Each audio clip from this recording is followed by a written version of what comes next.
And speaking of popcorn farts, let's finish off the other part of this effluvia with the VHS. Did you watch the Uncle Howdy interviewing Bo Dallas Part 2 package? No, I did not. Okay. Well, I did. And I can't tell you what the it was about or describe it really in any coherent way. There are the video effects and the glitches, the self-made glitches and the blurriness and the repeat phrases and the cool artistic things they're doing to it. And it's Uncle Howdy interviewing Bo Dallas, and Bo Dallas is a very good performer at being is he confused, or he's sad, or he's mad, or he's morose, or he's being psychoanalyzed here by a guy in a fucking Uncle Howdy mask. And I wrote, I don't know what the fuck this is. Question mark, question mark. I don't know where this is going to go. Or are they explaining anything and I don't understand it because I don't play a popular video game? Is it one of those things? Or is it just that this is cool and it doesn't go anywhere? And it's ridiculous on the face of it that these people are just able to stop and take over an entire arena where an event is going on, and nobody knows how or why or when it's going to happen. Help me make sense of this, Brian, even though you can't because you don't want to watch it because it's fucking stupid. No, but I can make sense of it in a way that a lot of the defenders of it can't. It goes nowhere. And it's the same as when Bray Wyatt returned last time. And he came out to the middle of the ring and he did a long, dramatic promo. And it was intense and it was great and the fans were into it and they had the lights going and I have no idea what he said. I have no idea what was going on and it went nowhere from there. And now his brother's doing it.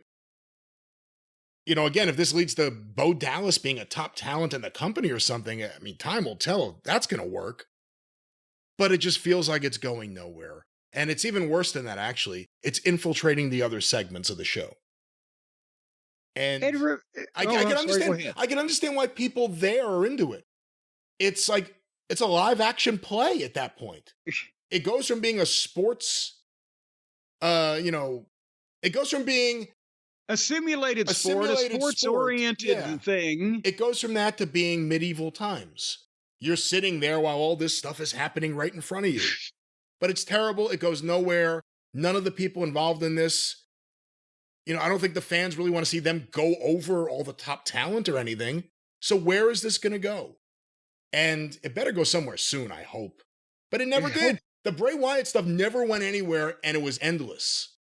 And when Bray came back and did that intense promo that you just referred to, we reviewed that. Is that clip on the YouTube channel? Of course. Official Jim Cornette. I think it was on SmackDown. Yeah. It was me on Bray Wyatt's return or whatever. I don't remember exactly what I said because it came up just now, but I remember my feeling was at the time, this guy can talk. He's amazing. He has personality. He draws you in. He had the inflection. You want to hear more. You want to listen to this guy. It's amazing. He has a grasp on the audience. And then, like you said, he never explained anything or developed anything or nothing. What you didn't, if he had been of a weird personality, a tormented personality, a dark personality, or whatever, without supernatural. Without him being able to set him on fire and burn him alive, without him being able to withstand being run over with steamrollers, whatever the fuck, right? That guy's a personality I would have loved to have seen. He could work enough to carry that off as a big fucking bruising guy. And he could cut captivating promos, but you had to have somewhere for him to go and interact with other people as a human being.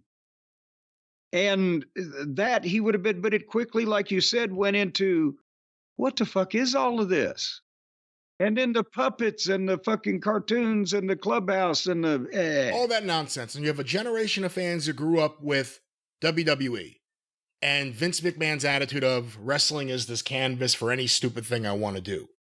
To me, wrestling, when done right, means all of these things fit into the kayfabe world of wrestling as it exists. Not, I have a character, I want to bring it onto the wrestling show, but everything else has to be different. We have to introduce monsters and smoke. No, that's not pro wrestling. That's a movie or something, or a TV show. Pro wrestling would be, I have a character. How do I make the character work into the confines of pro wrestling? That's one of the many reasons why I don't like the Young Bucks. People who love their matches don't work unless you break every rule there is for wrestling, for no reason other than they can't wrestle otherwise. They can't have rules. And with this stuff, it's the same thing. If Bo Dallas or Bray Wyatt had characters that were interesting, that could mix in with everyone else without this supernatural nonsense. And again, last time, it beat down the baby faces every single time, with the exception of LA Knight. I hate this stuff on wrestling. For everyone's like, oh, but you like The Undertaker. No. This is not that. No. And The Undertaker was established a long time before things got really wacky. That's before they had a budget. See, so they had to just do real shit. They couldn't afford to make fake fucking lightning. But anyway, so that was 5 minutes there of my life, and I don't know. I don't know what the fuck is happening there.